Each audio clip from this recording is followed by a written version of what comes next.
Hai, aku Bintang. Ya, dari kalian sudah ngeliat kan dari cuplikan gambar yang tadi itu adalah beberapa berita-berita hoax atau misinformasi yang dipublikasikan.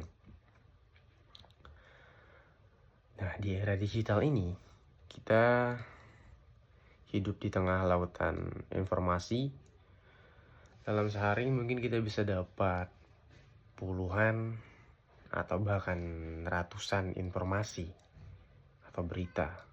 Dari mana saja ya? Mungkin dari grup WhatsApp, ada yang sekarang namanya saluran WhatsApp, dari media sosial, TikTok, Instagram, X, atau berita-berita online, website-website berita gitu. Tapi ya dari semua itu iya, aku tahu memang di situ banyak yang benar. Oke, banyak yang benar. Cuma ada beberapa yang mengupload berita itu hanya sekedar untuk mencari sensasi. Sensasi apa? Bikin viral, trending, rating bagus.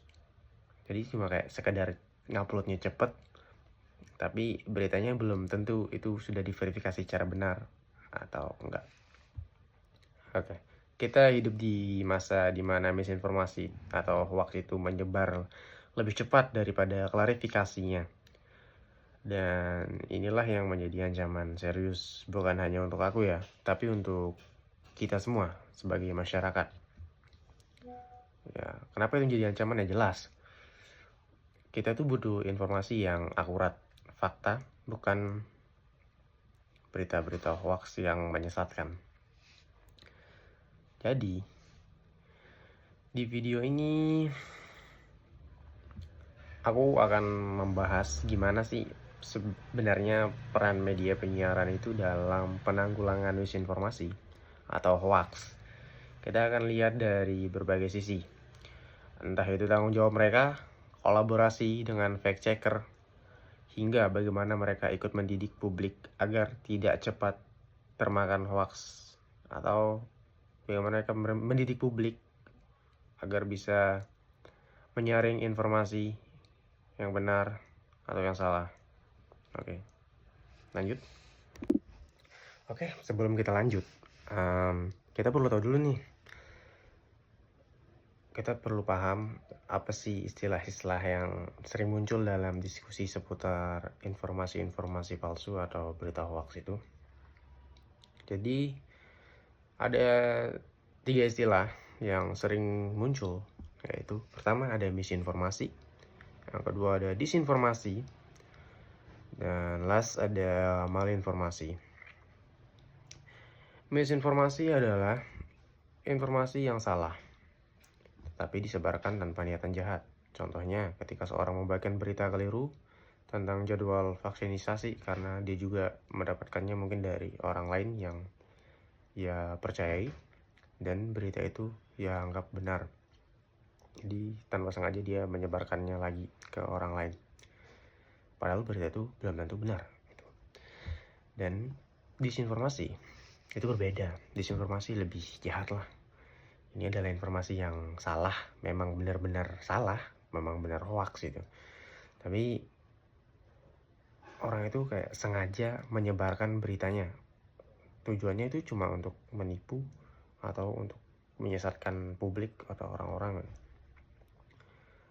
Motivasinya sendiri itu mungkin bisa berupa apa ya, politik, ekonomi, atau bahkan sekedar cuma mencari sensasi untuk membuat kekacauan doang, pengen viral mungkin biar ratingnya naik.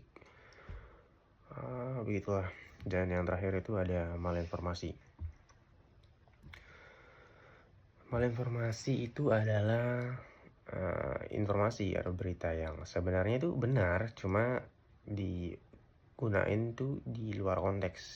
Misalkan itu kayak sekedar buat ngerugiin satu pihak tertentu gitu. Jadi dia tuh konsepnya kayak menyerang secara personal. Contohnya misalkan membocorkan data-data pribadi atau rekaman lama yang sebenarnya itu video udah lama tapi diputar ulang untuk biar seolah-olah publik itu percaya kalau itu adalah kejadian baru, seperti itu. Nah, dari 3 bentuk informasi yang salah itu, meskipun berbeda, bisa sama-sama membahayakan pastinya kan, bisa berbahaya jika nggak segera ditangani. Karena pastinya bakal banyak publik atau masyarakat yang memakan berita hoax, dan ujung-ujungnya nggak bakal percaya lagi sama media. Karena itulah media penyiaran tuh harusnya bisa jadi benteng pertahanan pertama untuk masyarakatnya. Gitu. Seperti yang aku bilang tadi, media harus menjadi benteng pertahanan kan. Pastinya media juga punya peran strategis lain. Jadi media penyiaran itu sebenarnya adalah media massa yang memiliki jangkauan luas dan dipercaya oleh banyak kalangan masyarakat, terutama oleh masyarakat yang senior, generasi lebih senior lah gitu. Jadi mereka tuh memiliki keunggulan, media itu punya keunggulan dalam hal struktur kerja yang profesional. Dalam satu organisasi, media penyiaran tuh punya banyak tim. Ada yang redaksi, terus kemudian ada reporter, ada editor, dan terakhir ada produser, yang bakal bekerja sama untuk memastikan bahwa setiap informasi yang diterima dan akan dipublikasikan itu merupakan informasi atau berita yang sudah melalui proses verifikasi yang ketat.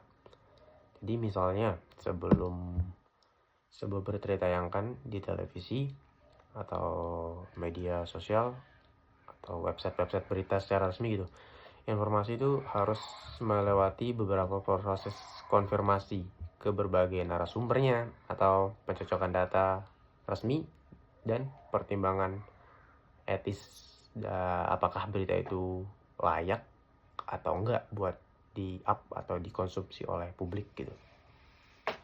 Jadi nggak cuma sekedar memverifikasi ya, media juga itu harus punya pertimbangan akan berita yang akan di-upload layak atau enggaknya gitu. Disinilah media penyiaran tuh menjadi sangat penting dalam melawan misinformasi. Mereka nggak cuman nyampein berita, tapi juga memastikan bahwa berita itu benar adanya. Jadi di tengah banjirnya informasi ini dari media sosial yang nggak terkontrol, media penyiaran justru harus menjadi jangkar penenang di tengah badai. Mereka itu nggak boleh ikut arus viral yang belum tentu valid gitu. Jangan nyari sensasi lah, ya, utamainlah berita-berita yang jujur, benar adanya. Walaupun itu nggak ngebuat viral, setidaknya bisa mencerdaskan publik gitu. Caranya gimana? Ya memang media itu nggak bisa ngelawan misinformasi atau berita hoax itu secara sendirian ya gitu. Pastinya mereka tuh perlu yang namanya kolaborasi. Kolaborasi dengan siapa? Kolaborasinya itu bisa dengan organisasi pengecek fakta atau fact checker gitu, yang akan membantu mereka untuk memverifikasi berita. Di Indonesia sendiri itu kita punya beberapa lembaga yang seperti Mavindo atau Turnback Hoax dan Jaringan Cek Fakta. Mereka memiliki sistem tersendiri nih untuk memverifikasi kebenaran sebuah informasi. Jadi banyak ya penyiaran yang sekarang tuh sudah mulai bekerja sama atau berkolaborasi secara aktif dengan mereka. Contohnya ya ketika misalkan ada berita nih, ada isu viral tentang suatu bencana alam atau pernyataan dari tokoh politik, tokoh publik gitu, redaksi itu akan langsung menghubungi jaringan fact checker yang teman mereka bekerja sama atau berkolaborasi ini untuk meminta bantuan verifikasi sebelum nanti bakal diberitakan gitu.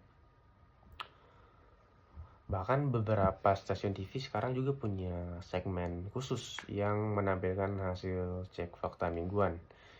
Ini tuh satu langkah yang konkret ya menurutku, kayak pastinya itu sangat bermanfaat. Bermanfaatnya untuk apa ya? Untuk mengedukasi publik. Jadi publik bisa tahu gimana cara membedakan berita yang hoax dan yang enggak. Ya, itu. Kolaborasi ini menjadi bentuk tanggung jawab bersama, bahwa kebenaran itu bukan cuma sekedar tugas dari satu pihak doang gitu, tapi harus benar-benar dijaga bersama-sama. Tugasnya media dan kita sebagai penerima informasi juga memiliki tugas untuk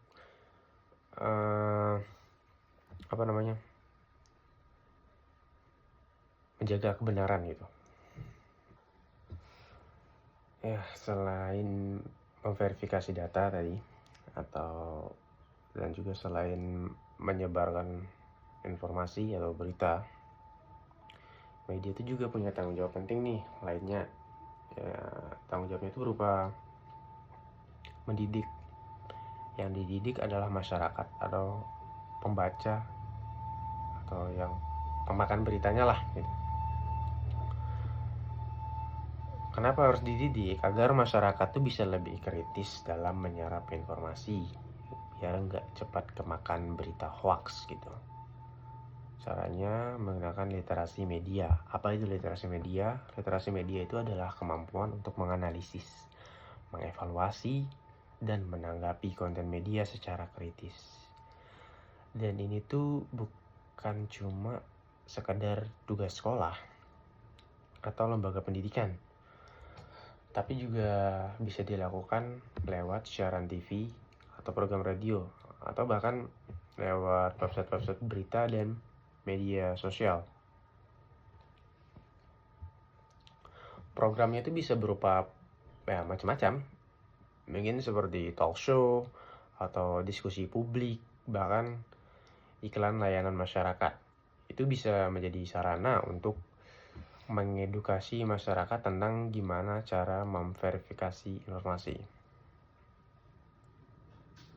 Contohnya ya, diajarkan cara mengecek sumber informasi, memastikan alamat websitenya, dan memahami konteks waktu berita. Hingga mereka bisa mengenali pola bahasa clickbait.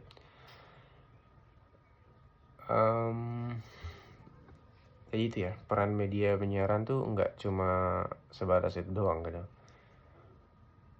Media penyiaran tuh harus aktif untuk mengedukasi seperti ini, seperti seperti yang aku jelaskan tadi. Sebenarnya itu tujuannya untuk menciptakan generasi penonton yang lebih cerdas, yang nggak gampang tertipu, yang tidak gampang kemakan berita hoax atau tertipu oleh informasi-informasi yang menyesatkan gitu. Itu tugas media memang seberat itu ya. Lalu tantangannya, tantangan yang dihadapi oleh media itu ya tentu saja bukan sebuah tantangan yang mudah ya atau ringan gitu. Ya, di satu sisi mereka tuh kayak dituntut untuk cepat dalam menyampaikan berita, karena kecepatan menjadi ukuran persaingan kan bagi website-website resminya. Tapi di sisi lain mereka juga dituntut untuk tetap akurat dan tidak menyebarkan berita hoax gitu. Ya kadang-kadang tekanan rating atau tuntutan pasar juga buat media itu tergoda untuk menayangin berita-berita yang sifatnya sensasional gitu. Meskipun belum sepenuhnya terverifikasi, ya begitulah. Jadi inilah dilema yang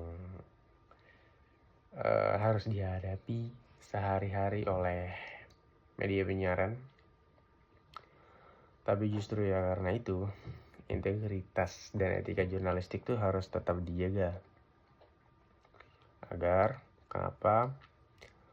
Biar publik itu bisa percaya, karena kepercayaan publik itu dibangun dari konsistensi menyampaikan yang benar, bukan yang paling cepat viral.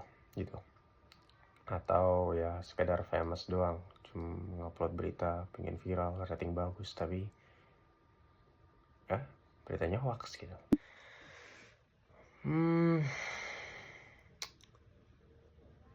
Oke, jadi hoax itu memang akan selalu ada, dan misinformasi itu pastinya bakal terus berkembang mengikuti perkembangan zaman ya. Tapi selama kita punya media yang bertanggung jawab dan masyarakat yang cerdas, kita tidak akan mudah dikalahkan oleh kebohongan-kebohongan itu. Jadi mari kita dukung media penyiaran yang jujur, yang berani memverifikasi, dan yang tidak hanya mengejar viral semata. Dan sebagai penonton, tapi kita juga harus belajar gitu. Mari kita belajar untuk tidak langsung percaya. Ingat, saring sebelum sharing, verifikasi sebelum percaya. Karena menjaga kebenaran adalah tanggung jawab kita bersama. Iya, tanggung jawab kita bersama dimulai dari kamu.